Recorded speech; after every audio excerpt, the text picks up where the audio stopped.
साथीहरू यहाँनिर हेर्नुहोस् न, यहाँ चाहिँ यति बेसी कटुस रहेछ कि झरेको। अन्त यहाँनिर बहिनीले सिला पारिरहेको छ हो। साथीले नि उहाँ तल बोकेर जाँदैछ होइन। यहाँ बुझेर हेर्नुहोस् न। अब हामी चाहिँ तल गएर फुटाएर खाने नि, छ कि छैन।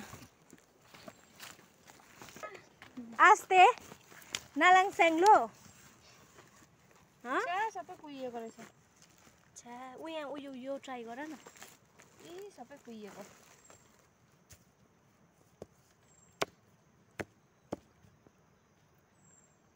यो राम्रै थिएछ प्याचाकपिचिक। कस्तो हुन्छ हौ? हल्का कुट न। क्या डरलाग्दो कारा नि फेरि है। तिमीहरू खान्थे होइन सानोमा? मैले त सुनेको मात्रै हो।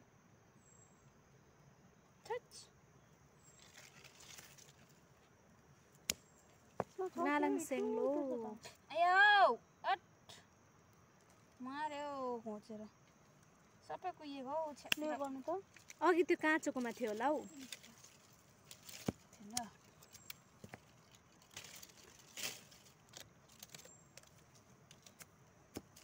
के हो कटुस खानै मन परेको? म घरबाट ल्याइदिन्छु ल। नखाऊ यो छनै छैन। कहिले खाएको छुइनँ नि त, खानु मन पर्यो नि सुनेर मम्मीहरूको कहानी पुरा खान्थे अरे नि त पहिला केटाकेटीमा। यो चाहिँ बर्रा चाहिँ आम्मा बर्रा चाहिँ कम्ती खाएँ है मैले। के हो बर्रा चाहिँ फेरि? बर्रा त म त उलिक हुने गरी खाएको। मैले पनि पुरा खाएँ बर्रा त।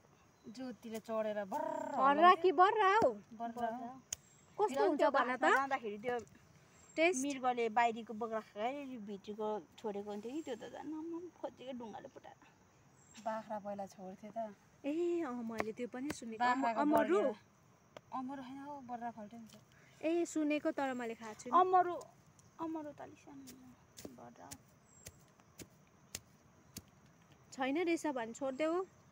सब सुनेको दुःख दिनु यहाँ घोचेर बिचो। नाराङ स्याङ्लो दुःख गरिसरी हामी बुढी बोजूले चाहिँ डन्ठी टेकी हिँड्नु हुँदैछ है। ट्रेकिङ गरिहाल अब।